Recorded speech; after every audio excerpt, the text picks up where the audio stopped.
Так, перемещаемся в 1981 год. Да. После Олимпиады. Ну, после Олимпиады, как я получаю звание гроссмейстера, и там рейтинг уже уходит за 2600. Все, уже как бы уже стабильно первая десятка. Взята очередная высота, вот, ну и впереди уже замаячили контуры претендентского цикла. Появляется перспектива, на самом деле, попасть в межзональный, минуя советский отбор. Я не помню, когда это решение будет принято, но места по рейтингу появляются. И понятно, что если это сохранится, то значит, как бы у меня будет такая возможность по рейтингу попасть, избегая советского отбора. Ну, я все равно мог бы выйти, но тем не менее желательно лишнюю ступень отбора все-таки избежать. Но пока как бы вот следующим испытанием будет вот этот турнир 4 команд, посвященный там 26-му съезду КПСС. Решили провести двухкруговой турнир 4 сборных. Первая сборная, как бы вторая сборная, ветераны и молодежь. Вот. То есть такой смотр советских шахмат. Там, просто вот всех как бы, там, ветеранов, как Давид Иванович Бронштейн, то там да, вот на молодежной команде, вот, в которой я был самым молодым. Внутри нашей команды молодежной на сборе в Новогорске встает вопрос, а в каком порядке будут сидеть шахматисты значит, по доскам.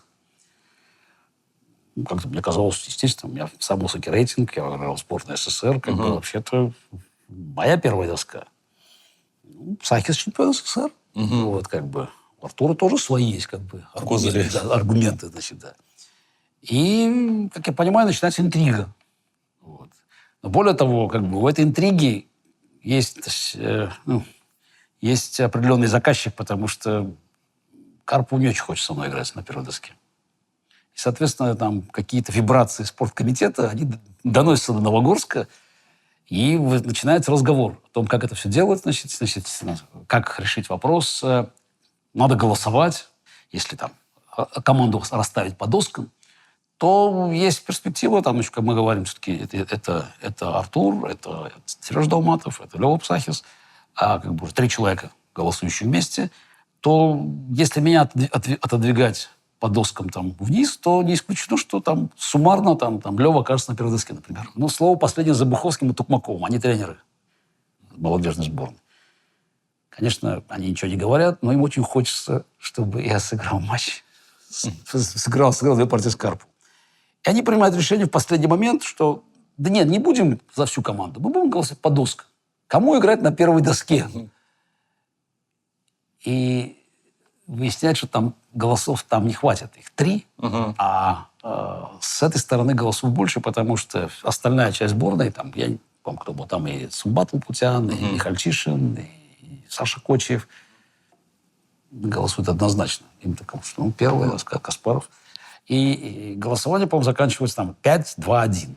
5 за меня, 2 за Артура и 1 за Псахиса. Вот. Помню, когда открыли, значит, голосование, Лева посмотрел, хоть один, говорит, за Псахиса. Хоть один за меня сказал. Так грустно сказал Лева. Ну и дальше вот предстоит такое испытание. Первые 2 партии с Карповым. Возможность отличиться на смотре войск там, советских шахматов всех поколений. В первом туре мы играем со 2 командой. Я играю с Романишиным. Партию я выиграю. Очень, очень содержательная партия. Ее можно отдельно будет привести. Вот, значит, такой хороший старт. А во 2 туре играл я с Василием Васильевичем. 2 из 2. И партия с Карповым. Первая партия. С чемпионом мира. Ну, был уже, наверное, уверен в себе, да? Или все-таки партия с чемпионом мира, это событие все-таки. Чемпион мира. Ну, и, очевидно, на тот момент абсолютно сильнейший шахматист мира, да, все-таки, да. Значит, да, ну, тем не менее, как бы, исторический оптимизм никогда меня не покидал. Мы готовимся к партии с Никитиным. Начали смотреть вот в этом варианте Зайцева с А2-4, то, что я потом буду играть. В общем, очень примитивный анализ, очень примитивный еще на тот момент. Но, Они примитивные по современным меркам или примитивные по тем меркам? По тем меркам, наверное, вы хорошо работали. По современным меркам, естественно. Не, по современным понятно. Не, конечно. По тем... я только такой примитивный, все-таки предварительный, потому что, понятно, еще какие-то идеи складывались, то есть там многие вещи, как говорится, были просто, еще непонятное до конца. То есть, потому что даже как я играл вот в 82 году, например, вот там с тем же Белявским, эту систему с А4. То есть, это будет это процесс на самом деле. Вот уже понятно, что там к матчу с Карповым в 90-м году, когда мы будем играть эту табию, все-таки, ну и даже в 86-м году, в общем, там уже будет совершенно другой качественный уровень подготовки и вообще понимания позиции. Но ты правильно говоришь, что 80-й год, 81-й год, на самом деле. Все только начинает складываться. Поэтому на тот момент это все-таки там, шаг вперед делается. Вот, значит. Я пошел Е4, но Карпов решил, что лучше не ввязываться в дуэли. Меня удивил немножко этот выбор, потому что казалось как-то, все-таки русская партия. Вот. Хотя он с этого момента, как мне кажется, начинает приглядываться к русской партии. Каршвей, кстати, с ним будет играть в Мирано. Будет одна партия будет русская партия.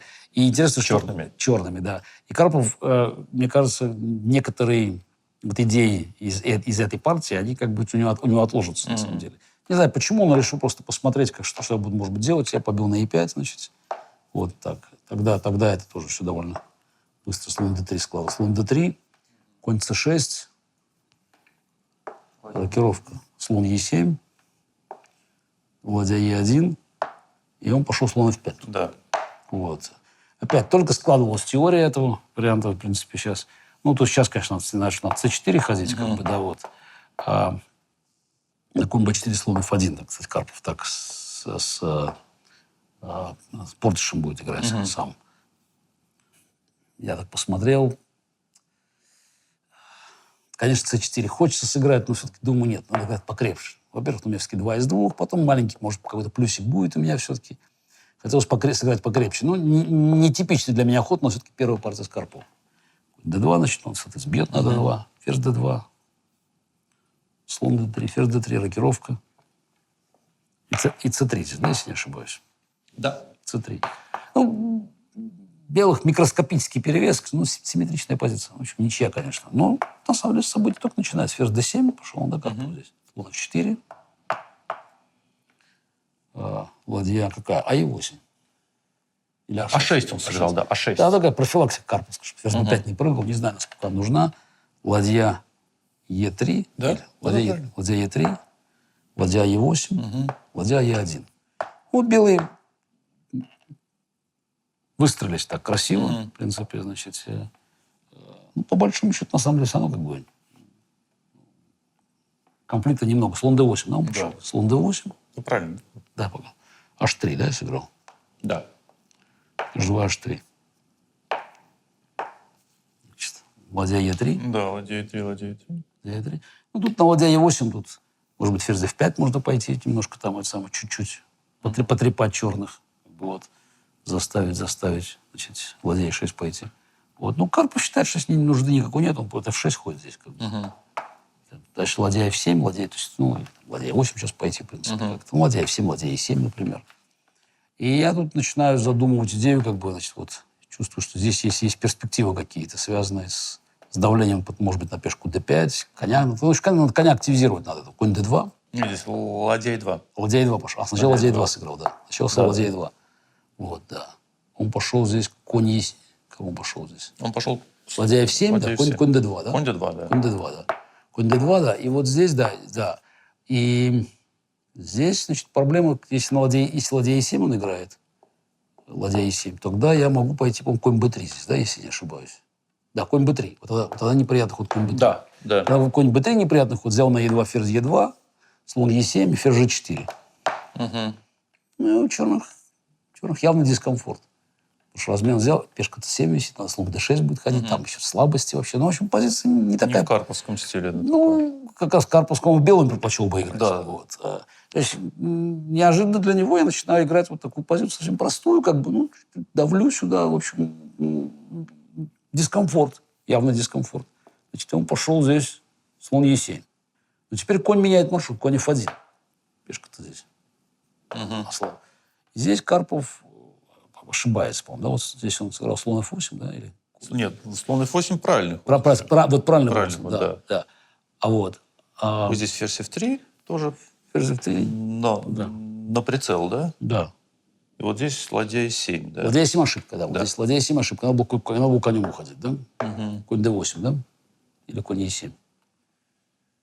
Надо было начать, да, с конь d8, конь e36. Вот так, Да. да. Ну, надо было укрепить пешку вот здесь, да. То есть все равно как бы позиция, ну, все на грани. Ну, это ход был естественно, все-таки закрепиться здесь как бы. И еще, в общем, конечно, минимальные возможности. Но там белые должны пытаться проводить, ну, b34 будет. То, что Карпов будет конь e3, b34. Ну, так будет с Корчным потом играть. Ну, скорее всего, там ничего белых не должно быть.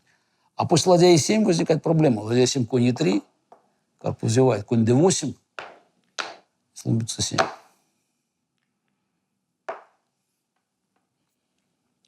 Слон бьет c7, тактика. ферзь бьет c7. То есть, ну, этот ход я как понимал, что это надо делать, потому что только так можно играть на победу. Ферзь c7, Да. конь взял d5. Но здесь у черных довольно такой непростой выбор. То есть, значит, надо решить ему, что делать. Или играть, как он сыграл с ферзями, или попробовать побить на e2, конь c7, король h2, ну, то есть шах на e1, Да. слон d6, g3, слон бьет c7.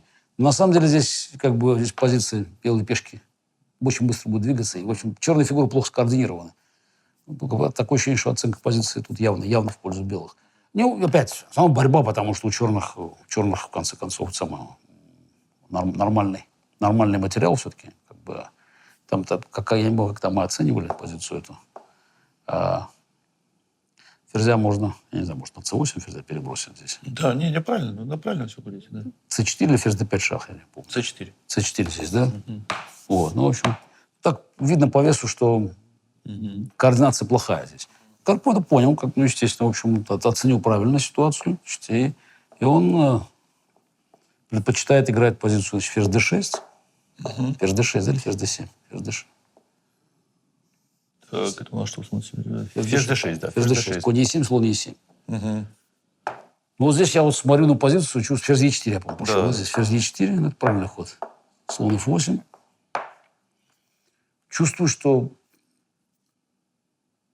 очень перспективно. Вообще. И, конечно, делаю... Ну, выбираю неправильный план. На самом деле, пешки надо двигать. Центральные пешки надо двигать вообще. Я думаю, после c4 было бы очень трудно черным. Важно, чтобы просто двигаться эти пешки. И тут мне почему-то кажется, какая странная идея. Я решил совершенно бессмысленная вещь, потому что зачем надо вообще было делать? Вот, ну, 5 опыта не было. Все-таки партия с чемпионом мира. Я начинаю... Ферзь e8, да. Я начинаю какие-то вот... Ну, вообще сама идея захвата здесь. Ну, Карпов, кстати, он очень хорошо перестраивается. G6. А4, что ли, Да, пошел? А4. Ну, совершенно... Король G7. А5 там был. b4. Б4. В общем, не туда, потому что надо... Проходные-то вот они, да. Вот проходные. Куда? Конь F7. Не, он ферзь c7, кстати. Ферзь C7. Продолжает меня, кстати, ограничивать. Ладья Е3, да, по-моему? Да. Конь И F7. конь F7. Ну, черные явно добились результатов каких-то. То есть, посмотри. Конь сейчас начинает переходить. Все это, то есть, удивительно плохо. Я смотрю, конечно, как так можно было плохо играть. Вот. Что, пошел ферзь Е6 обратно, что ли? Да. Ферзь Е6 обратно. Конь H6, да, пошел? Ферзь d8. Ферзь d8. Ну, что, продолжает здесь. Вот. А ну да, чтобы поле d5. Поле d5 отнимать. Это очень хорошо. Знаешь, отнимать поля все время у меня какие-то. Вот. Ну, тут вообще надо было, наверное, уже ничего форсировать. Ферзь e8 пытаться. Я сыграл. И опять пошел, да, здесь? Да. Опять конь. H5, не H5. H5, вот, H5 пошел, H5, да. Король F1, да? Ферзь, нет, король F1 потом. Ферзь E4. Ферзь E4, Ферзь D7. ферзь D7. Да. Ферзь E6, ферзь D8. Ферзь D8. Повторили. Да. И король F1. Король F1. Ну, идея, когда я, видимо, короля хотел перебросить сюда вообще, но на самом деле непонятно. А зачем надо будет пешки туда двигать, я сейчас пытаюсь понять. Хотел перевести, мог перевести короля сюда, при пешках. В чем смысл был вот этого ослабления всего? Король F1, вот здесь он точно конь H6 пошел. Да. Потом грозит теперь конь F5. Поэтому G4 пришлось И уже играть. 4 просто. Значит, вот взял и пошел обратно, да? Да.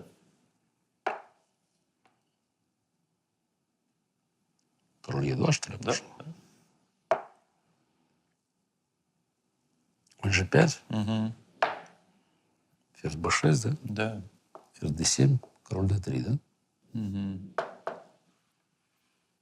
Слон D6, Да. Король c2. Перевели короля туда Короля перевел сюда.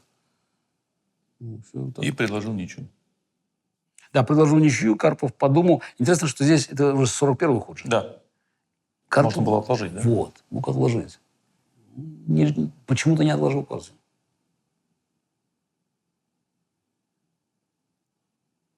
Не хотел уже мучиться, связываться. Трудно сказать. Тоже, наверное, тут переживал, позицию-то оценивал. Вот интересно, вот на самом деле, потому что мог бы отложить, посмотреть, учитывая, что там, как бы, им было с кем поработать.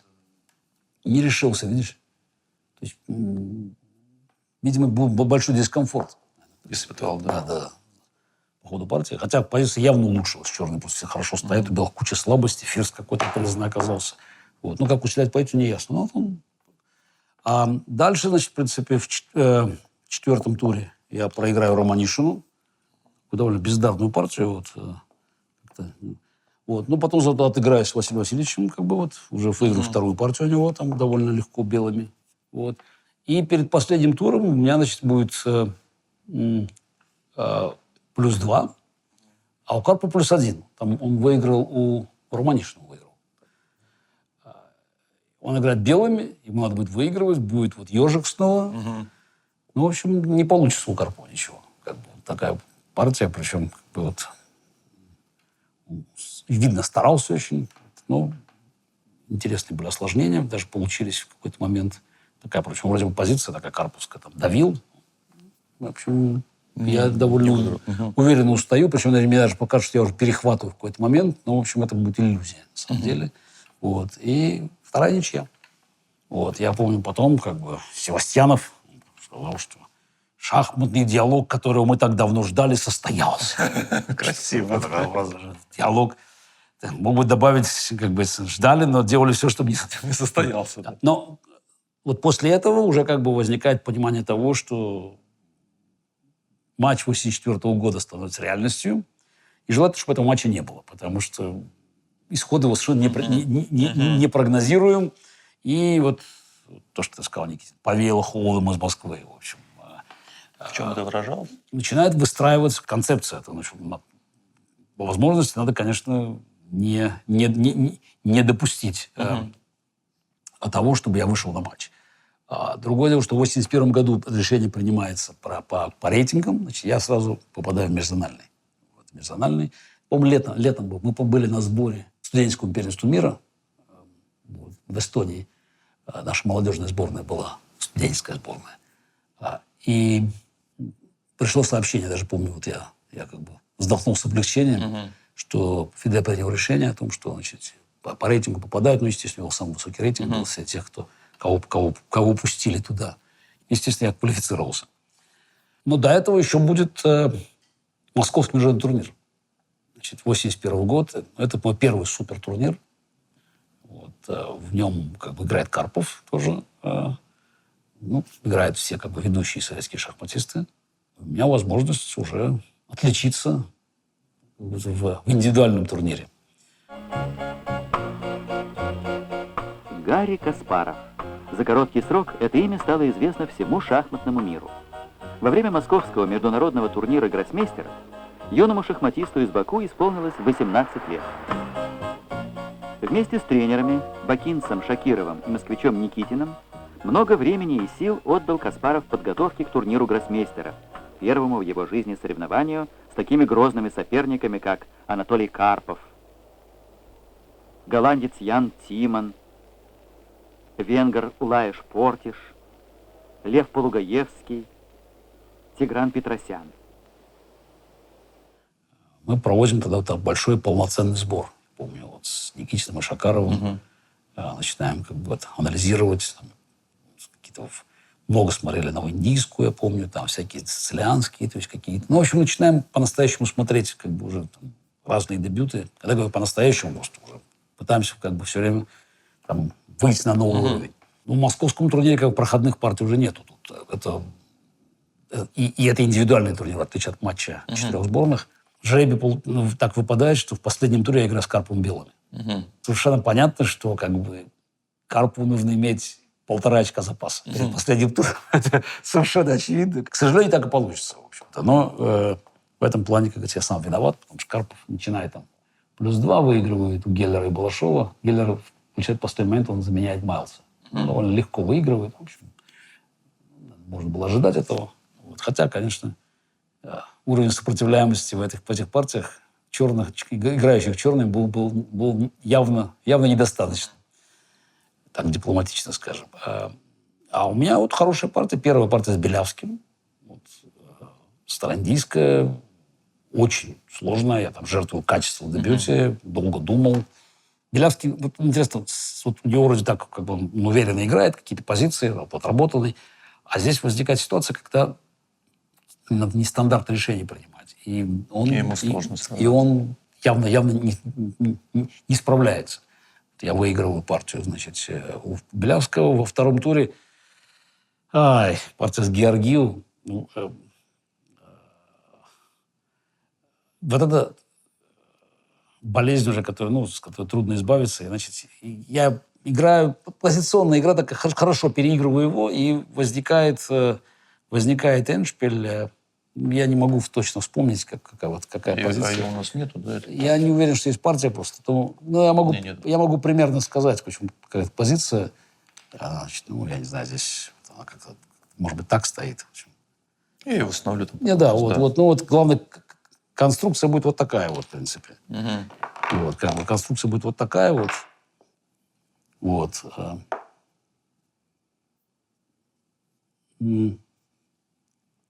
Примерно вот такая конструкция. Я белыми играю, да, конструкция такая. И вот в этой... Где-то король у меня, может быть, здесь может быть, король стоял. Здесь стоит вот такая позиция. Я в этой позиции бью на g6. Там времени остается довольно мало, я бью на g6. Естественно, король выскакивает из угла. Значит, причем у меня все равно перевес еще. У нас же потом пошел h5. Все равно у белых лучше. Партию можно было, кстати, отложить. Интересно, что я даже этого не сделал. Там что-то я как-то расстроился.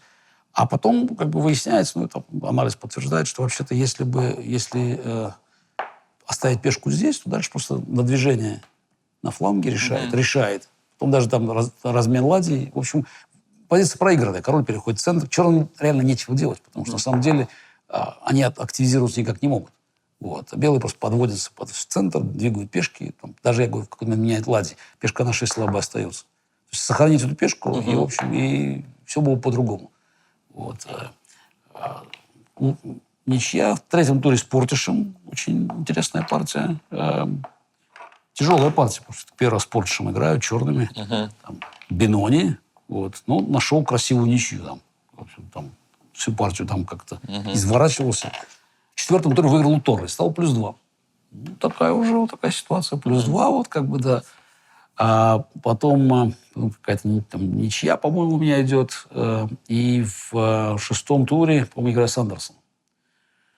Откладываю позицию. Значит, там, вот этот был Немцович, который такой же, какой был с Чомом.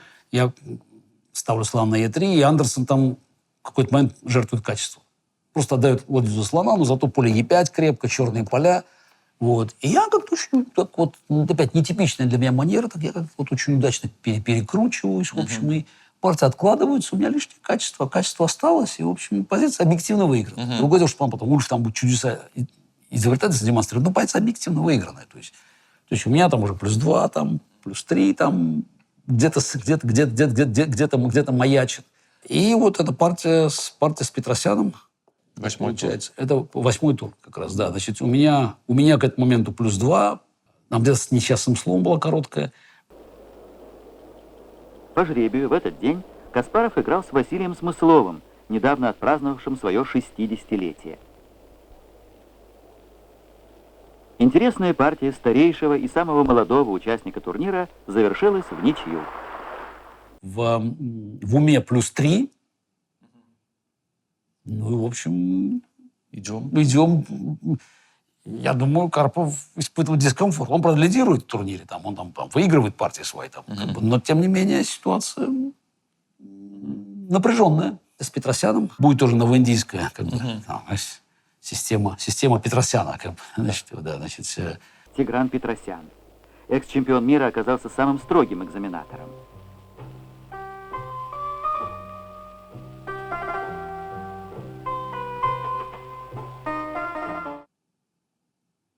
Пошел уже 6. Е4, Мгм. Е4, Конь c6. конь С6, слон H6, Мгм. ладья Е8, ладья ФД1, Да, правильно. ферзь С7, ферзь Е2, ладья ЕД8, ферзь Е3, Е6, Е5. Да. Ну, вот здесь я вот это долго пытался понять, что вот слон С4, можно ли там как что-то натворить такое, но ничего не получалось. Не получалось. В итоге сыграл d5, конь А5, С4. Ну, не хочу сам С4 допускать, в принципе. Но, с другой стороны, теперь черный конь на d4 может перейти, значит, в принципе. Ну, естественно, ходит конь b3, ладья А2. Но я считаю, что рано или поздно, все равно после этого размена, у меня будет возможность атаковать на королевском фланге, там, с f4 проводить. Ну, f6 такой профилактический ход, готовится конь d4, я h4. Я тоже готовлюсь к наступлению своему. Слон c8. Ну, теперь надо коня прогонять, чтобы слон g4 не пошел. Ладья p1, конь d4 взял, cd, и ферзь g3. Вот, то есть мы готовы к наступлению теперь здесь. Вот, значит, слон f8, слон d2. Ну, мне очень нравилась моя позиция, вот, хотя просто много времени отдал. Но, тем не менее, я считал, что здесь возможность атакующая разнообразная. Значит, Слон d6. Слон d6, ладья f1, вот, ферзь g7. Ну, вот здесь, конечно, ход, не знаю, насколько он лучше. Значит, а4 грозит опять, как бы, вот, и поэтому черные, скорее всего, должны ходить сами А7, А5. Но тогда, значит, мне удастся, значит, заставить черного слона уйти с d6, вот, и атаковать здесь можно будет. Но при этом пешка А4, как говорится, становится уязвимой. Но мне казалось, что там пешку пожертвовать что здесь, зато будет атака с той стороны создана. Петросян, конечно, ходит опять здесь, как бы, каждый из нас занят своим планом. Ладья b2, слон c5, f4. Слон d7, и тут я хожу h5. Вот. Ну, тут, наверное, тоже были бы возможности f слон g5, как бы, вот. Но опять h5 все-таки правильно. Надо. Пешка должна до h6 дойти, чтобы усилиться. Слон beta4, h6. Как нас учит Альфа-Зиро. f7, да. f5. Пока все очень энергично. f5. Ну, f тоже была возможность такая. Тоже был, наверное... Здесь имел смысл взять и слон g5. Но f5 мне казалось самое энергичное. g5, слон бит g5. Вот. Ну, ход король f7 был правильным, но как бы, ну, так, черным так жалко играть. Как бы, потому что, ну, хотя, на самом деле, позиция была бы более устойчивой все-таки. Ну, и черным была бы своя контр-игра, по крайней мере, не форсированный вариант. Петросян побил, и вот здесь... Фу. Я смотрю на позицию, думаю, как можно такой шах поводать здесь? Ну, цейтнот, я думаю, страшный. Цейтнот, да, безусловно, но все равно ходить... 3 минуты. Вот ходить ход за 3 минуты сделал. Но... Ну, ход ходить со мной до f6 здесь. Понятно, что f6, после ферзя f7 просто можешь забирать здесь. И дальше просто лавина белых пешек пойдет. Там ладья e8, по-моему, как-то здесь, да? Подавляющий. Ферзь g5. По-моему, да? Или ферзь f4. Много вариантов. Или ферзь f5, ферзь g6. Или... Ладья b6, ферзь h6. Да, тут уже такие варианты. Ферзь g6, ладья b6, да? Тоже много. На ладья e8 ферзь f4 просто может пойти, или ферзь g5, я не знаю. Ну, даже без вариантов, по ощущению. Да, почти видно. Армада идет. Да, просто. эти здесь как бы... Ну да, то есть все как бы... Ну вот f6, вот там были какие-то красивые варианты, потом анализировали. В общем, ну, в общем, ферзь f6 пошел, и после король e8 захлебывается. Не на что напасть. Ну, даже. просто убил все себе сразу. Просто все. Дальше. Ладья 1. Ладья, да, вот, так вот. Идея же у меня была в чем? Ладья 1 сыграть. Ладья 1, я же помню, сыграл так, и слона выигрываю теперь. Ну, Да. Бартаныч, ферзь Е7. Это не имеет значения. Ферзь Е7, да, ну, все правильно. Теперь просто размен. Ну, так и надо было играть, но тогда черный забирает пешку H6 и имеет... И уже явный перевес проходная здесь. То есть, на самом деле, ну, объективно проигранный эндшпиль. Вот. Блестящий ход, да? Ферзь Е7 сюда. Ну, как бы, да, психологически, да, просто. Ну, нельзя отвлекаться, на самом деле. Понимаешь, вот как бы вот это... нарушил свои же правила. То есть вместо атаки здесь ферзь Е7, но тут я уже не захотел этот проходишь, пошел ферзь Е6. Вот. Ну, ладья d6. Ладья d6, ферзь g8, ферзь f8, ферзь g3, ферзь h6, ладья a4, и здесь ферзь c1 шаг. Сдался. Вообще жуткая партия. Да, ну вот ощущения, наверное, были страшные такие. Да, ощущения. Тут уже у меня, тут я прям плюс 4 рисовал себе. Да. А тут проигрываешь партию, значит, я возвращаю себе, значит, как бы в +1. Хотя Каспаров имел шансы на победу, он все же проиграл.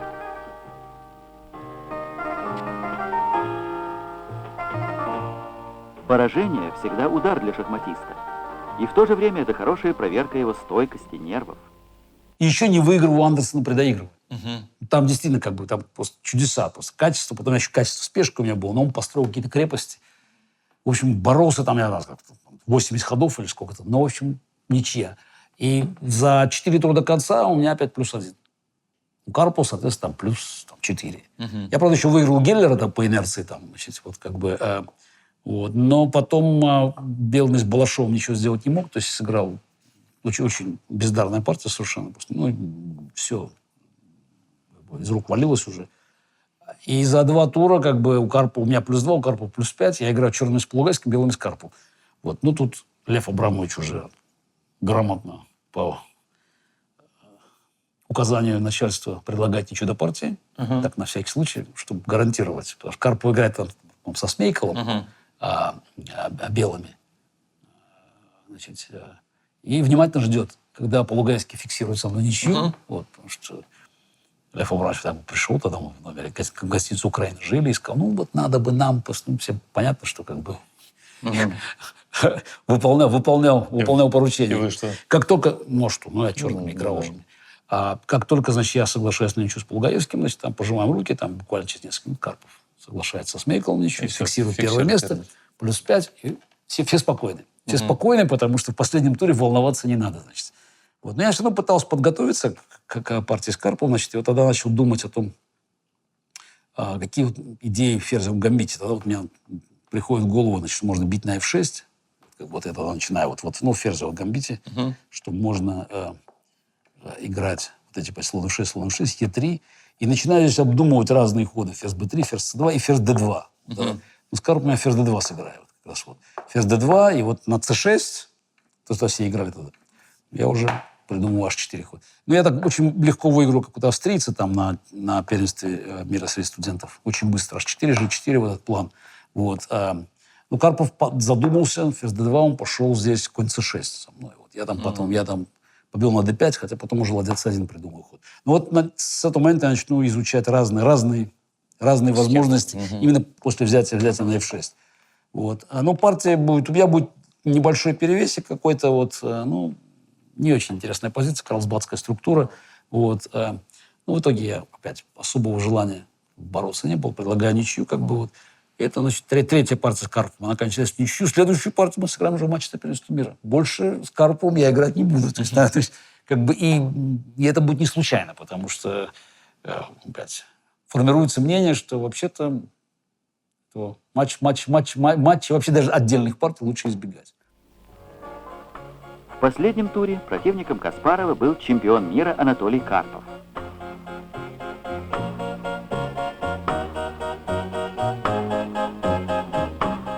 Неудача в заключительной партии могла отбросить Каспарова за черту призеров. Поединок достойных друг друга соперников был в центре внимания зрителей.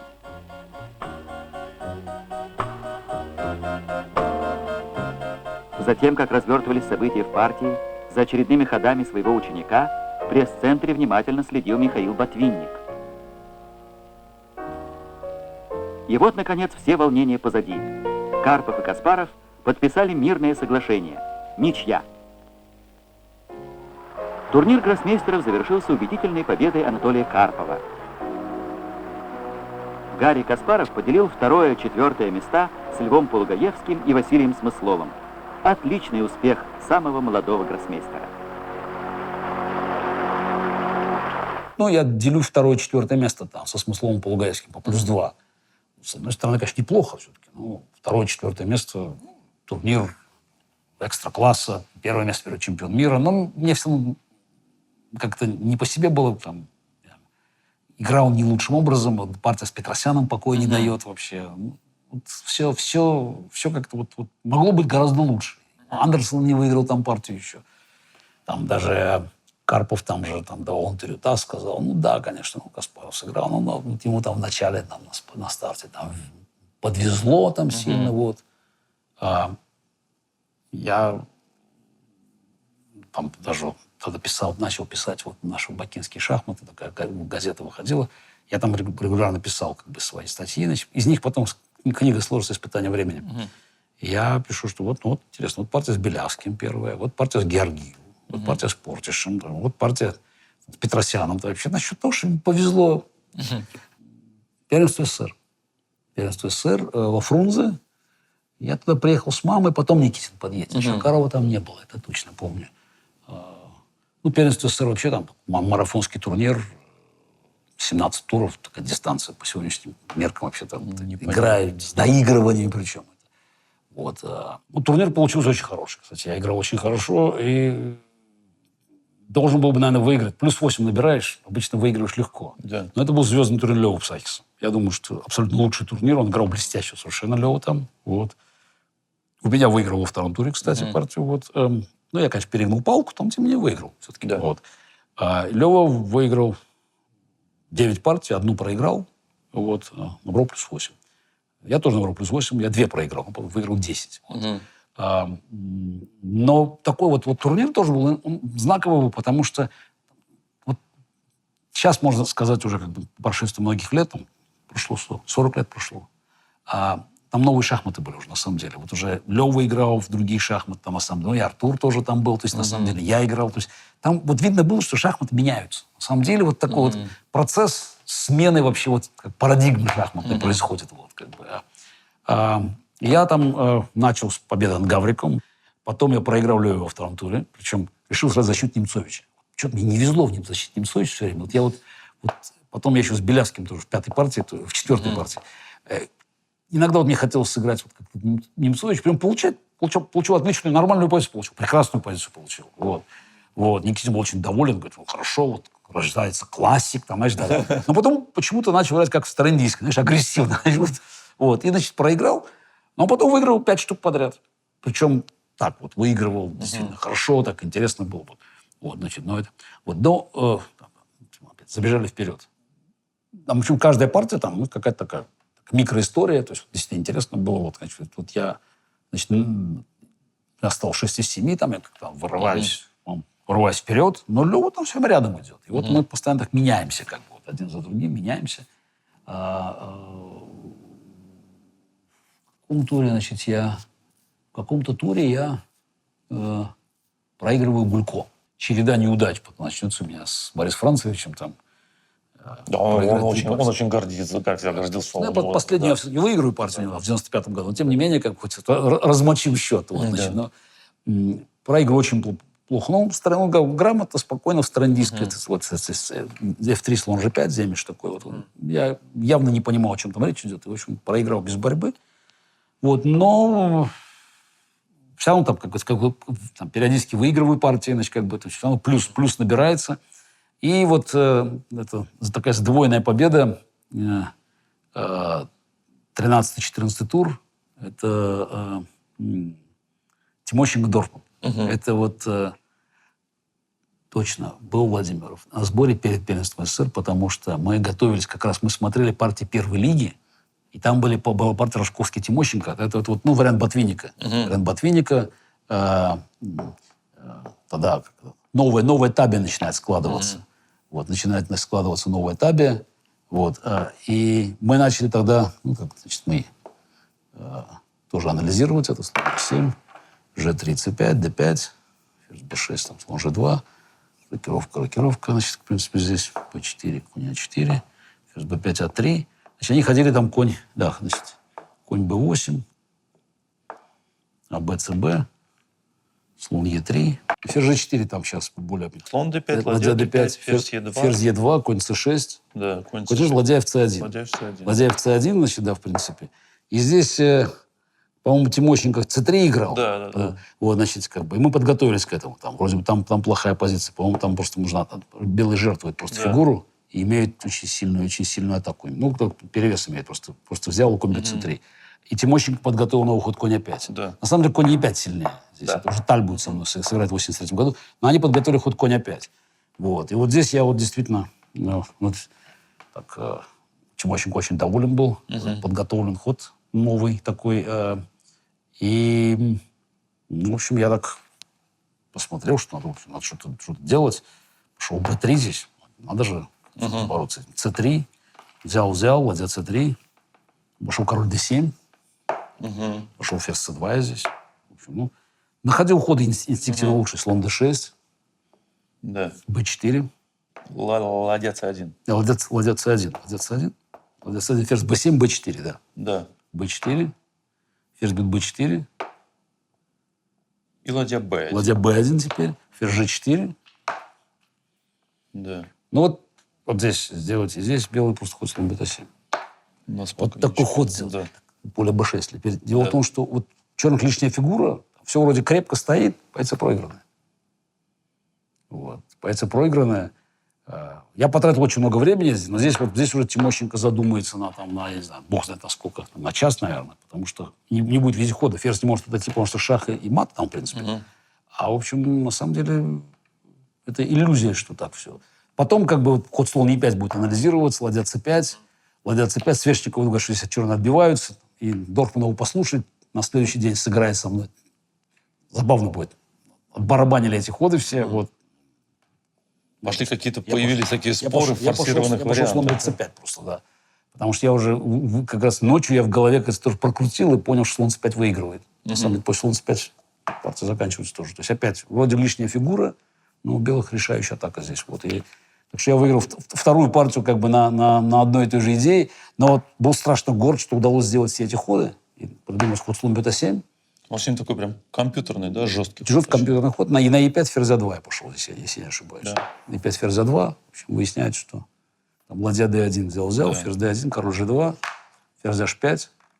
Здесь важно шах сначала дать, ферзь d4, король e6 и h4 теперь. И все, и тут белый забирает обратно фигуру. Но потом как бы две ничьи там с Романишиным. Ну, я черным играл. В какой-то момент была немножко лучше. У меня ничья. Со Свешниковым не получилась вообще партия. Он уже не пошел на этот вариант. Он пошел h6, не пошел dc. Вот. Быстрая ничья, к сожалению, получается. А Лео выигрывает две партии. Как раз вот он стоит на полочка за 3 тура, доказывается. Потом выигрывает две партии. Вот. И перед последним туром на полочка впереди. И в последнем туре он играет белыми с Акзамовым. Жора Акзамов. А я черными с Тукмаковым. Ну, вот такая ситуация, безнадежная ситуация. Ну, я помню, вот там уже был Владимиров, и мы тогда с ним обсуждаем, что же делать, в принципе. А Тукмаков как бы идет на делит третье место, по-моему, или он... В общем, в принципе, его ничья, по большому счету, устраивает. Как бы он с Романишиным они конкурируют. Значит, надо как-то его соблазнить, сыграть в шахматы, в общем-то. А играет он против Стрелиска, обычно слон e2, слон g5. Ну, в общем, мы посовещались, как бы решили, что, что делать, попробуем. Как бы все равно, как говорится, результат партии, как говорится, если не выигрывать, то не имеет значения какого. Вот. Ну, понятно, что там Лева играет с Акзамовым, вот, значит, там, проиграть он не проиграет. Но интересно, что Лева принимает решение тоже играть в шахматы. Он начинает играть, значит, там, индийскую, по-моему, там, с-3, там, жертву пешки. То есть у него сильная инициатива, но это игра. То есть очень важно. И меня это вдохновляет, на самом деле. Вот. То есть он бы, конечно, мог сделать быструю ничью, как бы. Это, наверное, мне было психологически еще труднее. Но он играет, и это создает такое напряжение, потому что партия-то у него неизвестно, там, что там произойдет. Слон g5. Значит, тут я решил сыграть гамбит. Как, в общем, со мной так Спасский играл в Тилбурге, как бы, да, но вот. Гамбит А6, А4. Вот. H6 я пошел здесь. H6, слон D2. Ну, здесь довольно быстро, как говорится, теория E6, Б слон E6, конь F3, АБ слон B5, конь А6. Мы дома посмотрели, конь C7. Ну, черных, скорее всего, есть компенсация достаточно для ничьей. Белая пешка лишняя. Ладья Е1, конь взял Б5. Ну, АБ вообще ничью форсировал здесь. Но здесь, мне кажется, Тукмаков, как бы начинает уже играть на... как пешка лишняя. Что тут на победу просто. Конь Б5, Д5, ЕД, конь Д5, конь Е5. Ну, красиво, у белых пешка лишняя. Но здесь я вдохновился, потому что позиция все-таки такая, она висячая. Тут оно, значит, тут как-то... Да, конечно, у белых пешка лишняя, там сейчас конь G6 грозит. Но мне, в общем, это понравилось. Здесь я вдохновился. Ладья Е8, ладья С1, Вот с этого момента черные сделают следующие 10 ходов с нападениями. Каждый ход будет с нападением. Вот что-то будет, или я буду снимать фигуру, или буду нападать на нее. Значит, в принципе, значит, слон f5 для начала. Напали на Вот, e5. напал на коня, значит. Конь c6 ходит. Да. Конь c4 был, видимо, сильнее, если я правильно помню. Да. Конь c6. Ладья e1. Ферзь d7. И ферзь d7. Ферзь Да, d7. Ферзь d7. Напал. Ладья бьет c5. Угу. Ну, ладья e1 шаг. Ладья e1, ферзь e1. Ферзь e1. Ладья e8. Ну, там снял, напал. Да. Ферзь c1, да? Да. Ферзь c1. Конь b6. Я уж не вижу, на что мы тут А напали. пешка 4. Напал, напал. Конь b6. Напал. Конь b6. b3. b3. Ладья e2. d2. Напал дальше. Куда пошел? Слон. Слон a5. Слон опять. Что-то он куда-то сгрудился. Ну, весь. правда, заметь, что тоже не туда В уходит. уголки Слон играем. опять. В уголки Да. играем. Да. Слон e4. Все фигуры, да. Слон e4. Напали на ферзь g4. Сейчас нападаем на мат. Сейчас мат будем ставить. Ферзь g4. Вот. Конь e5. Вроде естественно, да? такое? Конь e5. Ферзь e7. Напал. Слон b6. Ну, тут опять... Конь d4 он сказал. Конь d4. На самом деле... Ладья a2. Ну, опять, пока как бы вроде бы... Тем не менее, все равно мат с первого ряда потенциально грозит. А все продолжает висеть. То есть, на самом деле, вот важно, что позиция... Все время фигуры висят какие-то. Вот это должно быть. Ладья a2, слон бьет b6. Да. Слон взял e5. Вот. Ну, и здесь, как бы, здесь Тумаков не выдержал уже просто. Потому что количество постоянных нападений, тут, как говорится, Так нападаем. много, Тут уже подставился. Пошел ферзь e3. Вот. Какой там по счету ход был после всех нападений? Там, видимо, 10-й. 10-й, да. 9-10. Вот примерно. Какой ход был по счету этот? Это, ферзь это 29-й ход, а вот Первый ход ладья e8, слон f5. а ход слон f5 был, соответственно, 19-м. 10 ходов. 10 ходов. 10 ходов. Ферзь e3, ферзь бьет c5. Что это тут такое? Мат. Мат грозит. Вот. Ну, еще Красиво, белые, красиво, еще белые красиво. спасались тут вроде бы как-то, да, каким-то таким, кажется мне. Чудесным образом. Вот, каким-то, я не знаю. Мне. Ну, тут какие-то ходы не спасала ладья e5, ничего не спасала. Король Не, ну, конечно, длинные варианты. Да. Ну, в общем, Длинный понятно, вариант. что гад можно было Спасали лучше. длинные варианты, Да. которые... А он в цейтноте уже был. Да, ну, потому что нападаются постоянно. Вот, как бы. Лева начинает дико нервничать в этот момент. Он еще играет партию. Вот. Мы уходим анализировать, в общем. Значит, через некоторое время, там, в общем, там, в сложнейшей позиции, там ничья. По-моему, кстати, Лева и предлагает ее. Или нет, казалось, что Лева предложил, Агзамов отказался. Я там просто... А потом в итоге, в общем, закончится ничьей, в общем, мы делим первое место. И здесь надо какое-то решение принимать. Потому что вообще-то там у нас практика была, матчи играли за звание чемпиона СССР. Вот. Более того, там даже медаль, по-моему, не готова была. То есть там одна медаль была. Но в итоге как бы решили, что нечего тут очередное шоу устраивать. И, в общем, Двум дали. Да? присудили... Это ваша первая золотая медаль чемпиона Да, СССР. было 2 раза. Второй со Скарпом мы разделили первое место. Вот. Там тоже должен был матч быть по расписанию, но решили по другим причинам не проводить. Да, значит, да.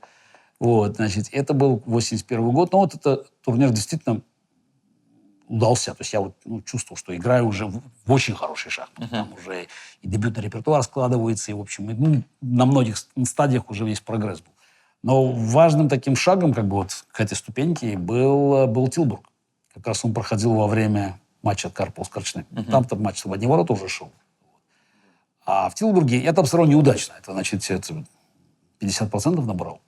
Вот. Но этот турнир по качеству один из лучших был. Ну, понятно, что там, естественно, были ошибки, все. Но вот содержательная игра, она, в общем, уже была индикатором того, что будет новый рывок. Рывок вверх будет. Вот. Кстати, после Тилбурга начинается там вот эта беспроигрышная серия в турнирах. Значит, после Тилбурга будет первенство СССР, и до Линареса 91 года я не проиграю ни одного турнира. Ну, будут дележи, но все время буду... До Линареса 91 года. Да, вот когда Вася взял первое место. То есть вот будет почти 10 лет, чуть меньше 10 лет, когда, в общем, во всех турнирах я или беру первое место, или делю первое место. Ну, понятно, турниров было, конечно, не так много, но достаточно было. Нет, да, ну, мы как говорим. немного? Ну, Я смотрю, играли-то больше, нет, чем сейчас. не, ну, много, ну, как бы, Постоянно да, играли. да. А в Тилбурге, ну, первый такой турнир был экстра-класса за рубежом, как бы у меня вот. Ну, я, естественно, один поехал, потому что туда опять ни Никитина, ни маму не пускали. Вот, ну, тем не менее, мне уже было все-таки 18 лет. Вот.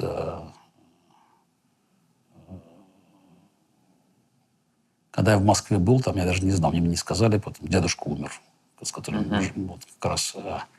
Поэтому даже когда я уезжал, чувствовал, что мама как-то говорит со мной по телефону. В общем, она была подавлена. Там такое первое у меня общение с Геннесом Сонго было. Вот. Он сразу принес архипелаг ГУЛАГ.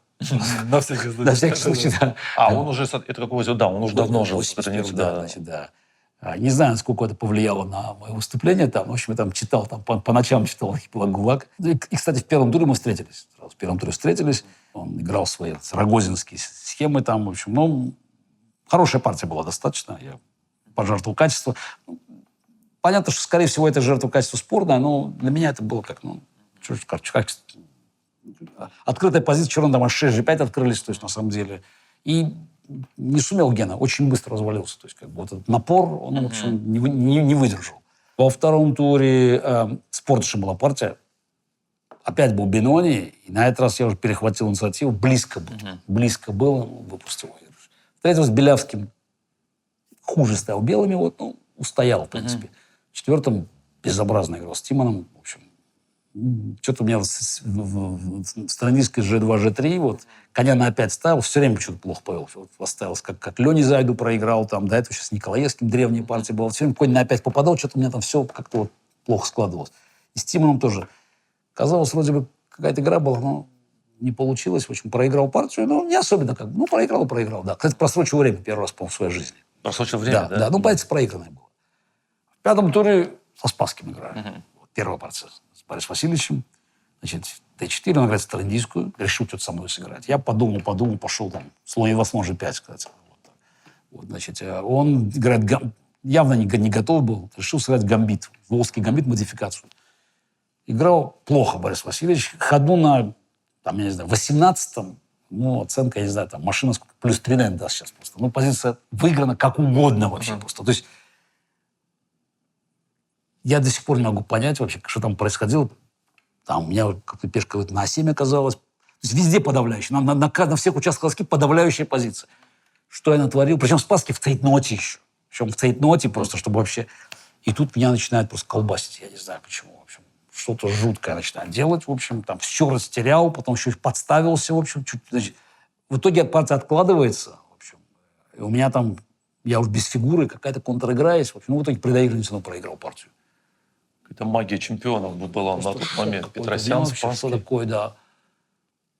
Ну, интересно, что быстро установился. На следующий день выиграл блестящую партию Хюбнера. Черными. Блестящую партию совершенно. Просто вот как бы вот ежик был вот тоже, значит, потом прорвался по центру и Б5, и Д5, и вот потом там в жертву качества. В общем, отлично. В общем, ну, он там отложил партию, но там, быстро при доигрании добил.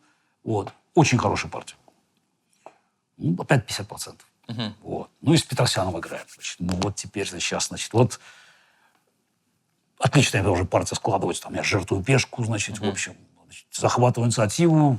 Тигран Артанович лакирует длинную сторону. Это принято в ферзем гамбите. Такая необычная позиция. Я начинаю наращивать там ситуацию. Ну, вот все фигуры тут стоят. Ну, вот что-то вот не получается.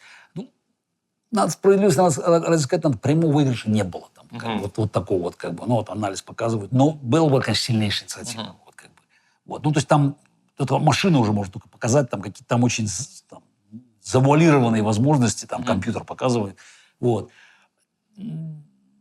Но как-то я за доской как-то вот не смог даже вообще понять всего потенциала позиции черных. В общем, и, конечно, когда там я там решил какие-то ходы делать такие, знаешь, там, напал, там, зашел куда-то слоном, и вот этот ход король c6. Когда там Тигран Артанович ходит королем там просто.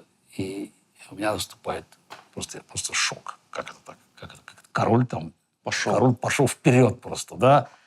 Вот. И вместо того, что там я еще мог сделать ничью. Но уже как бы был поражен вообще вот этим всем, вот это то, что там вот Вартаныч там по последней линии, все время там как-то вот тут и так не получается все. В общем, проиграл партию. Это опять -1. Причем турнир вообще там, ну, если не считать партии с Тимоном, и Спортиш выпустил хорошие шансы, там, по-моему, даже близко к выигранной было во втором туре. Значит, со Спасским совершенно выигранная позиция, с Петросяном тут нет -1, а тут могло быть вообще плюс много. Ну, по крайней мере, реабилитировался в последнем туре, в 8-м туре партия с Андерсом, с Ульфом. Вот. Она, как бы, по крайней мере, доставила некоторое моральное такое эстетическое удовлетворение. Вот, значит, тоже, значит, новоиндийская. Ну, по напору, как бы, вот она партия, она очень показательная. И она, что цена, что все-таки играла с настоящим защитником, таким профессиональным. Ульф тогда, как бы, ну, разные системы играл, ну, конь Е4 играл. Значит. Я побил, значит, и тут, ну, тут можно слон в 4 ходить, можно Е3 ходить. Вот, на самом деле, наиболее интересно конь Д2. Мне нравилось, потому что сейчас будет захватывать центр. Будем. Хотя, как бы, черный могут слон Б7 уйти, Е4, там даже ферзь F6 есть ход, в принципе, или там Ж6 есть ход. То есть, на самом деле, позиция, ну, как бы у белых приятнее позиция. Вот. Но Андерсон решил неожиданно сюда пойти слон. Такой сделал ход. Подготовленный был ход. Значит, слона держит здесь, значит, в принципе. Сейчас Е4, видимо, просто конь С6 он будет ходить. Не годится. Значит, но здесь я смотрю, значит, слон ушел сюда. Диагональ. Значит, мы тут. А мы ее захватываем диагональ. Ульф пошел конь С6 все равно. Е3. Пешечку защищаем. И он здесь решает, как бы, такой план провести. А7, А6. Он хочет, как бы, попробовать. Ну, очень сомнительная игра, что объективно будем говорить. Вот. Я тут смотрю на позицию. Ну, можно, конечно, на слон G2 пойти. Но тут, думаю, интересно. Есть одна идея. Попробовать. И тут у меня опять складывается в контуре картинка, да, в голове этот контур всей этой картинки складывается, как это будет атаковать, как мы сейчас молниеносно просто, значит, его просто сомнем. Значит, я хожу Б4, он обрадовался, пошел Б5 здесь. ЦБ-АБ, значит, ну, пока, естественно, я бить не могу на Б4. Слон Б2, ну, хоть конь А7.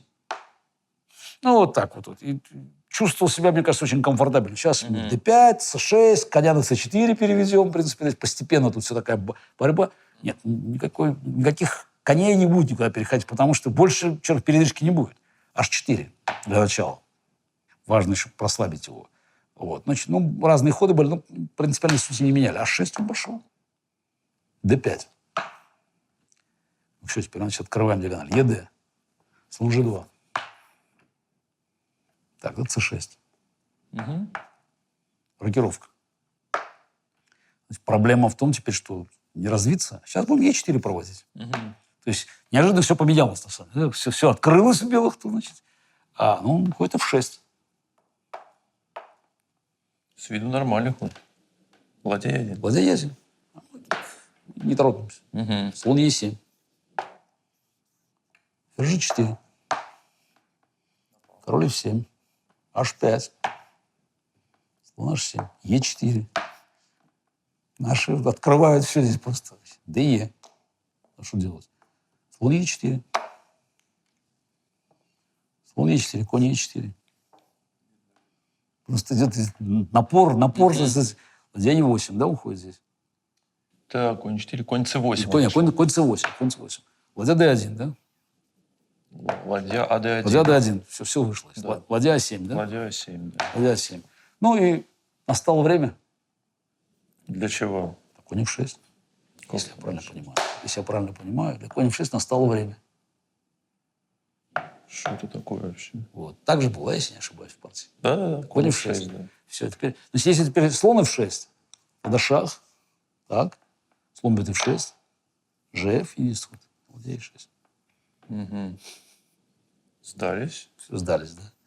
Вот, значит, он бьет здесь. Коня побил пешкой. Шах. Так. Ну, тут подтянулись. Слон С1. Подошли. Подошли. Конь D6.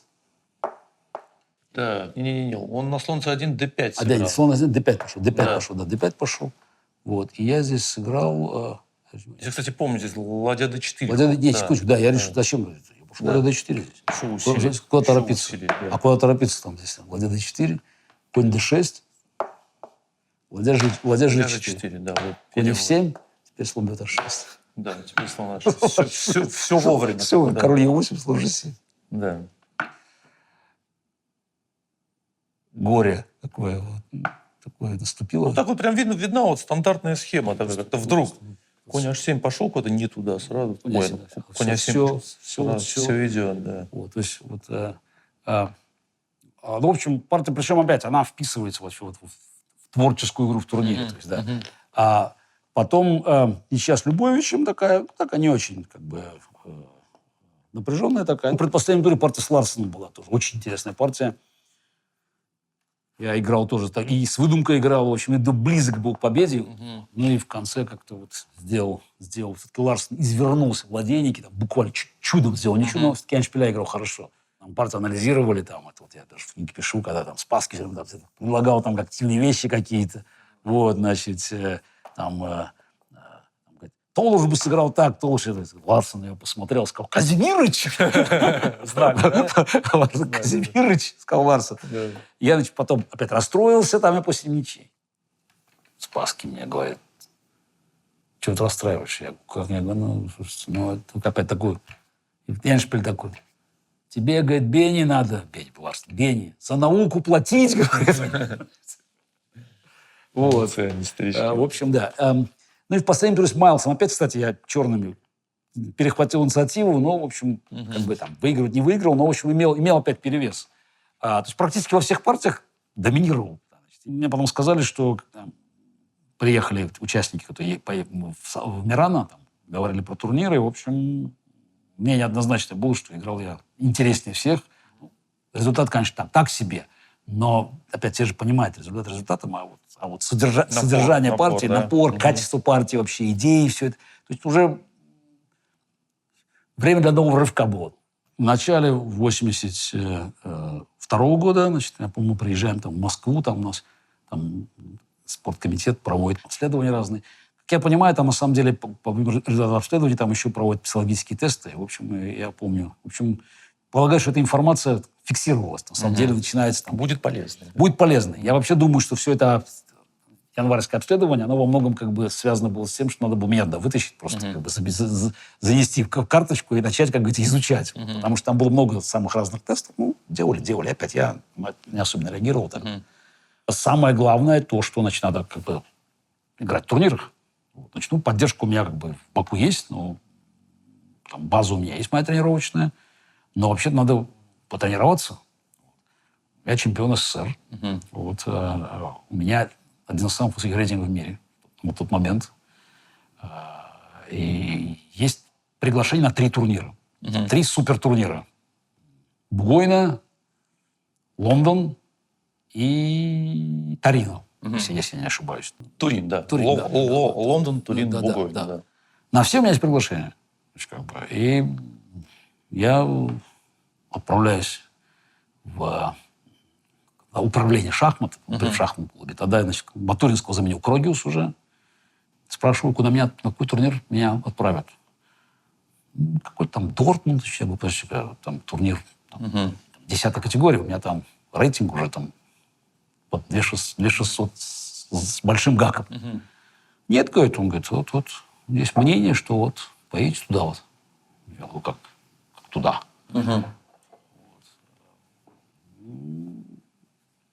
Мне надо играть в сильном турнире. Вот. Я же хочу выйти в претендентах играть. Ну, в национальном хочу выйти в претенденты. И вот тогда это произносится фраза. Как бы. Вообще-то у нас есть один чемпион мира, нам другой не нужен. Это Крогиус? Крогиус. Просто вот он. Ну, понятно, что она транслируется сверху. Да, ну, понятно, когда там Брежнев, принимающий Карпову, понимаешь, вся эта вот это. Взял корону, держи, на самом деле, это же указание. При том, что там Брежнев есть уже Брежнев нет. вряд ли это имел в виду. Ну, взял корону. Держи. Потому что за корону, знаешь, дерутся. А мы тебе желаем успеха. Никому не отдавай. Неважно, всегда это воспринимается, взял корону, держи. При том, как говорит, что есть колоссальный уровень поддержки там значит, там Тяжельников, глава там отдела пропаганды, агитации, просто покровитель Карпова, просто, значит, ну и, естественно, огромная поддержка на всех уровнях, потому что, ну, уже сложилось просто как бы свой тут. Я понимаю, что, в общем, ситуация критическая. Значит. Ну, я, естественно, обращаюсь к Георгию Алексеевичу. Возможности кандидата в члены Политбюро, идущего в гору в тот момент, в общем, они были достаточными, чтобы обеспечить мне участие в одном турнире. Вот здесь, на самом деле, вот возникает вот как бы вот этот такой разрыв между как бы оценкой ситуации, потому что Карпов постоянно рассказывает о том, что какую помощь мне оказал Алиев, потом там Яковлев, потом там Степан Шалаев, глава профсоюзов. Действительно, меня поддерживали ровно для того, чтобы я мог за доской доказать свое превосходство. Да, Алиев вмешался, чтобы меня пустили уже на турнир. А почему такая ситуация вообще возникла, что шахматиста, скорее всего, уже в тот момент номер 2 в СССР, не пускают на крупнейшие турниры, на которые у меня есть приглашение, причем на все турниры. Вот. Ровно потому, что как бы Карпов не хочет со мной встречаться на этих турнирах. Готов ли во всех 3 был играть, мне неизвестно. В общем, но тем не менее, как бы вот эти блоки начинают выстраиваться. Значит. Там, я помню, еще момент был, там какой-то съезд был, комсомольский съезд в Азербайджане, и туда приезжает Себастьянов. Это был на тот момент руководитель Федерации шахмат, да? Да. Это был, вот, значит, как раз, это был 82-й год, какой-то комсомольский съезд, куда, естественно, там меня выбирают, как бы, значит, ну, я должен там сидеть, там, сказать 5 слов свои. И приезжает Себастьянов, и очевидно совершенно, что он приезжает не на съезд, ну, там сидит как почетный гость, но он отправляется в местный ЦК поговорить, после чего ему, видимо, объясняют, что все-таки один турнир надо дать. Значит, в итоге, как бы, меня посылают в Бугойно. То есть Карпов ездит в Лондон на Турин, а меня посылают в Бугойно. То есть я свой турнир получаю. В Бугойно я еду один с Петросяном и Полугаевским. Турнир, ну, это не Тилбург, потому что там все-таки есть местные шахматисты там, ну, уже как бы такие ветераны. Это и Глигорич играл, и Ивков играл. Там кто-то не доехал до турнира, я не помню, кто-то из... И там был Найдеров был, который там просто там, ну, приезжал на турниры просто, не знали, что делать. И Спасский говорит, слушай, говорит, Мигель, говорит, включайся в турнир. И он включается в турнир. Вот, то есть, и Найдер включается в турнир. Значит, но, тем не менее, все равно там и Спасский, и Петросян, и Тимман, вот, и Хюбнер. В общем, так, приличный состав, как бы, там, посмотреть. Так, в общем, ну, турнир я сыграл достойно. Там начинается там удачный старт такой. Я там выиграл там, 3 партии из 4 белыми. Все вот как раз в D4, в Новоиндийской с А3. У Глигорича, у ветеранов, у Глигорича, у Найдеров в 3-м туре и в 4-м у Ивкова. Вот. А во 2-м туре еще сделал с Ивановичем. Вот. Ну, тот набрал на старте, уже вперед вырвался. Там потом там ничья была с Полугаевским, а партия с Петросяном. Там, значит, ну, я помню, перед партией, как в этом такой момент, значит, я 2 партии уже проиграл Петросяну. Что это такое, в принципе? Вот как играть, в принципе, значит, да. И Спасский тогда дает совет, в принципе. Значит, ну, такой Борис Васильевич со своим, ну, немножко с вульгарной манере такой. Ну, я как 2 раза уже не получалось. Ну, просто со Спасским у меня тоже как бы такой негатив. Но тем не менее, как бы перед Петросяном я, значит, на как бы совета у Спасского прошу. Спасский говорит, не, ну, зачем так это самое, в принципе? Значит, не надо, вот, значит, хватаете его за яйцо. Вот только за одно. Вот, и сжимаете сильно. Помните, что надо медленно сжимать. В смысле, что не надо вот там жертвовать, атаковать? Вот просто. И, значит, получается позиция, ну, Петросян плохо дебют разыграл, значит, как, я думаю, как бы вот... Исполнить указания, да? Проатаковать. Думаю, ну, еще выигрыш же. А потом вспоминаю, и хожу там Б3, или там А3, потом Б3, потом А4. И, ну, позиция плохая очень, но просто Петросян так подействовал, вот это отхождение, вот это вот, знаешь, просто вот это. Никто его знал, да. Что просто тут же подставляется, партия сразу заканчивается. Просто вот совет такой, знаешь, вот держите, говорит, просто, значит, там, вот, значит, но помните, куда сжимать. Это советы Спасского, знаешь? Вот, выиграл у Петросяна, я стал плюс 4, я считаю. Вот. А там, да, Любович играл неплохо, но, в общем, партия, кстати, у меня с ним была довольно короткая ничья, потому что как бы, ну, так, у меня не очень сложилось по дебюту, я не особенно там по этому поводу переживал. А, значит, партия из наиболее таких запоминающихся, там с Коваликом была, значит, староиндийская такая, тоже, значит, Ну, я страничку играл регулярно тогда. Да, H3, значит, E5, D5, конь А6, Да, конь А6. слон Е3, конь H5. Просто сразу на конь H5 есть ход, есть, в принципе, ход конь H2. Как возможность такая есть у белых. Вот. Я так, кстати, там с Сланкой играл. Вот. Багиров придумал такую идею, в принципе. Вот. А здесь идея в том, чтобы как бы вызвать, значит, с этим... Здесь после конь H2, как бы, ферзь Е8. В общем, слон оказывается на Е2, если не очень... На Е3 стоит не очень хорошо. Слон Е2, конь F4, слон F3, F5. F5. Он здесь, ну, как бы теперь планов G3 не успевает, потому что конь H3, F4 будет с темпом идти. Поэтому он пытается H4, чтобы меня прогнать здесь дальше. Я пошел по ферзь Е7, да, здесь? Ферзь Е7, G3, да? Да. Вот. Ну, здесь как, надо начинать красиво играть в шахматы. Конь B4 я пошел. Убирать коней. Это... Не, ну как кто же коня с F4 убирает? На самом деле, позиция неясная была после GF здесь, как я правильно понимаю. И еще была рокировка короткая, кстати, тоже возможный ход. Рокировка, помню, там что-то G5, что ли, или как я здесь? Да, G5. G5. Рокировка G5 собирался ходить, да, вот это. Вот. GF тоже возможный ход. То есть он тоже не проигрывает, там тоже какие-то большие осложнения начинаются. Вот, если я правильно помню, там.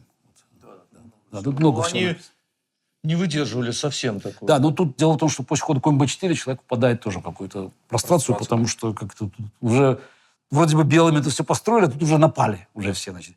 И коваль ход ферзь b3 здесь. Ферзь b3 ход. Сделает такой, значит. Ну, тут, естественно, значит, конь d3 шах, король e2, f4. Тут надо, конечно, слон d2.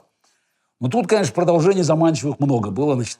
И здесь, конечно, да, я, конечно, продешевил. Ну, как продешевил? Как я считал, что самое такое эффектное. Причем чувствовал, что, конечно, конь f2 надо было ходить. Я причем видел ход. Конь f2, король f2, конь d3 шах, король g2, взял, ладья f4. Вот. Видел эту игру, как бы, но мне показалось, что еще более заманчиво. Думаю, что же тут, зачем так? Сейчас мы сразу выиграем. Значит, я побил на g3 и побил на f3. Конь f3, слон g4. Зато все красиво. Все красиво. Да, ладья f1, ладья f8. красиво. Ладья f1, ладья f8. И он пошел здесь. Конь d1. Ну, конь d1. Конь d1 плохой ход. Да. Конь d1 плохой ход. А надо было Слон хотеть, e3. Слон e3 был, на самом деле. И там, в общем, черно надо спасаться уже. Там Да. ферзь f7, еще я там ферзь f7, по-моему, или, я уже не помню. Нет, по-моему, надо слон h6 ходить. Ферзь f7, Нет, слон h6. Слон h6 надо ничью делать. Слон h6 надо делать ничью. Бить на f3, потом там вечный шаг. Ферзь f1, ферзь f7. Потому что ферзь f7 просто белый ходит А2, А3 здесь. А2, А3 ходит. Слон f3, король d2. Вот как. И здесь, по-моему, так получается, да? Да, правильно. Да, нет. Поэтому слон h6 сделать ничью здесь было бы. Вот, в принципе. К сожалению. Вот. А коваль пошел конь d1, на самом деле. Но это такая, понимаешь, опять псевдоугроза. Он думает, что он напал. На самом деле он никого не напал. Он думает, что он напал. Просто черные просто нападают здесь. А, там же конь c1 есть. Естественно. Он думает, что он напал. Не Да. напал. Да. Ферзь f7. Да. Теперь пришлось слон e3 ходить уже с опозданием. Слон f3, король d2. Но здесь мы здесь ферзь d7, да, я пошел? Ферзь d7. Ладья висит. Ладья g1, да? Да. Ладья g1. Ферзь h3. Ферзь h3. Залез в печень. А3. А3. Ферзь h2 шах. Не, слон e4. И слон e4. Слон e4, да. Да. Ладья f8. Да. Слон f8. АБ. Ферзь h2 шах, король c1. И здесь очень такой... Эффектно. Конь c1. Эффектно, да, конь c1. А ферзь куда? Не важно, там конь e2 куда? шах. Здесь уже не важно. Ферзь куда хочешь может пойти. Да. Кстати, на так можно еще и так пойти тоже. Красивая партия. Тогда так, король b3, слон c2 забрать. То есть, как бы, конь c1. Проблемы очень сложные ставить. Нет, да, просто ставил, да, проблема вот как бы... Не, вот представить даже сейчас вот с какими-то там условно не с Карлсоном Каруаны, а с гроссмейстером чуть ниже, это тоже было бы сложно, когда на тебя нападают так все время. Ну, и не забывай, что тогда еще не было такой разработанной теории. Не могли легко выйти из дебюта. И еще-то потом выиграл у Ларсена партию. Ну, не самую чистую, но тем не менее все-таки у Бени выиграл. Там, набрал свой +6, взял первое место, как бы там. Тимону чуть не проиграл, там совершенно опять безнадежно стоял уже, там, без ладьи. С Тимоном у вас, да, были?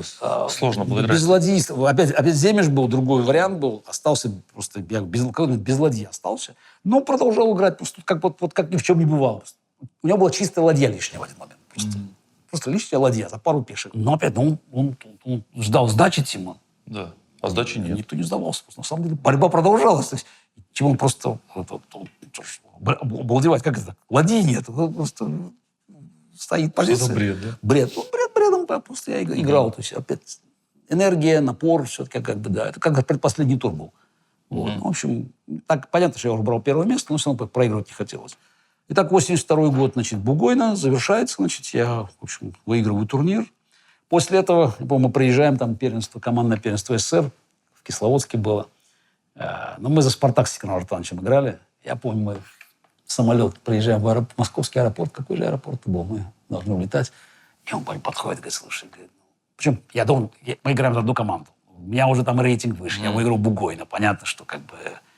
Слушай, говорит, ты еще наиграешься на первой доске, говорит, в принципе. Ну, да, я сыграю, в принципе, значит, как да. Ну, Багиров, нет, не говорю, в 79-м году, примерно то же самое было. Но здесь-то и разрыв был уже такой, как бы, между нами, но я говорю, бог с ним. И вот, на самом деле, психологически, я вот махаю рукой, как бы, и я довольно плохо играл на второй доске. Там, опять проиграю Гулько, я там быстро очень бил, проиграю Романишину, там, в общем, ну, там как-то чудом выйду в плюс, чудом, там +1.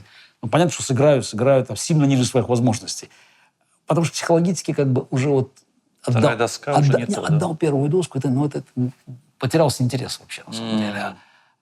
На разговор я это помню просто. И мне как-то неудобно, но как такой уважаемый человек. У нас такие хорошие отношения. Мы постоянно ездим. И столько он там советов дает, в общем, мне. Вот. Потому что они уже, в принципе, начинают говорить тогда. Самые такие разговоры будут серьезные в Никшиче, в 83-м. Но уже, в принципе, и в Тилбурге, и в Бугойна уже Петросян со Спасским, они говорят о матче с Карповым. Потом вообще, как бы, что... На опыте. Да, что ждать, и вообще, как это будет происходить. Спасский рассказывает, как он готовился к матчам с Петросяном. Вот.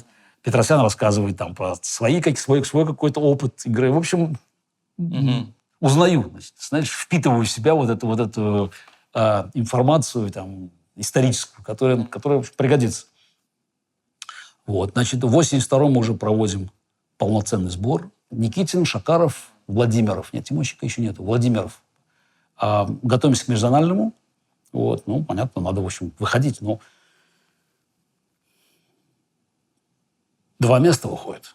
На самом деле, это 14 участников, 2 места. Значит, там Василий Васильевич в Лас-Пальмасе вышел с Рибли. В общем, Лева Псакис провалился.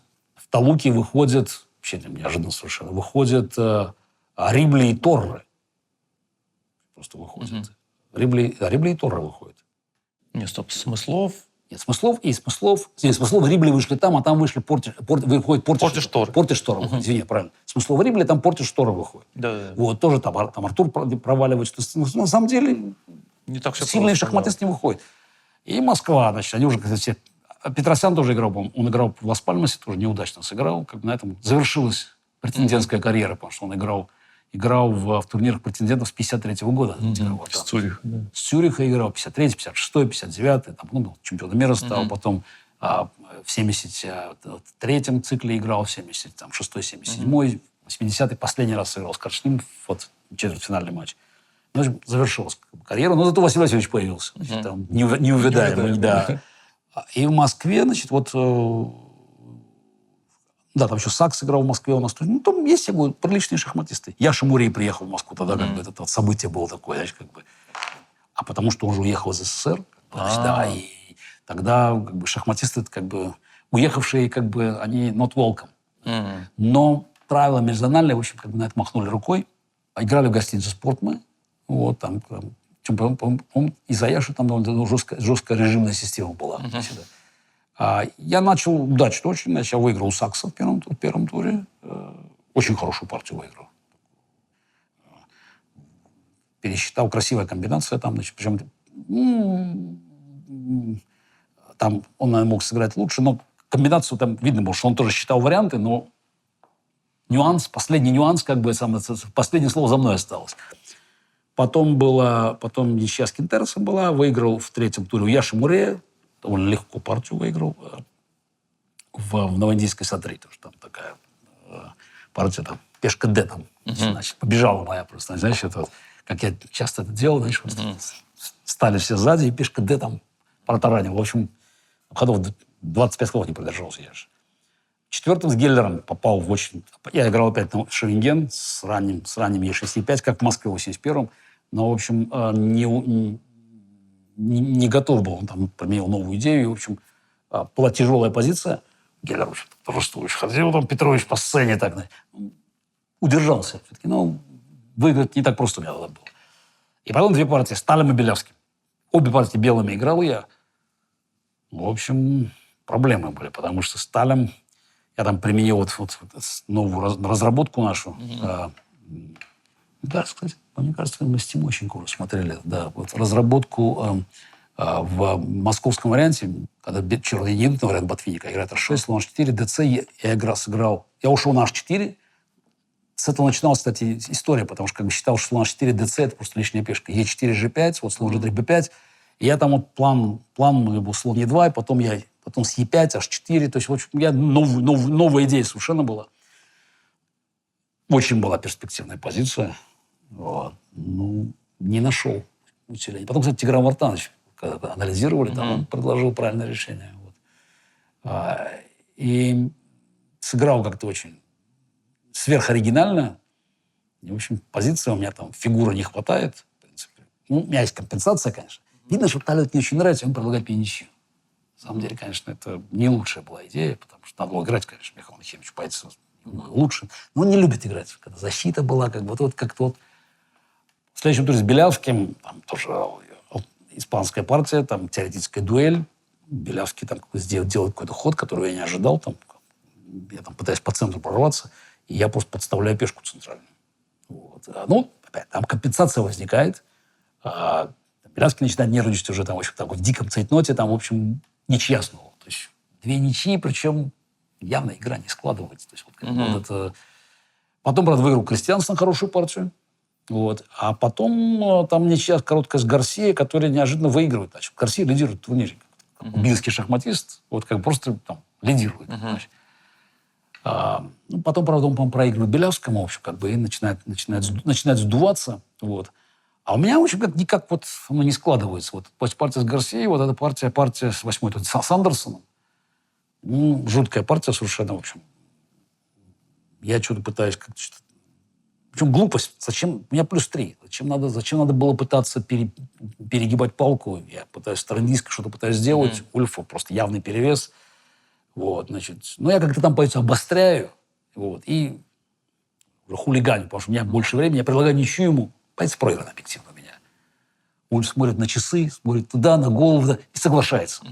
И вот после вот такого вот момента, когда я понял, все, слава богу. Теперь как бы я...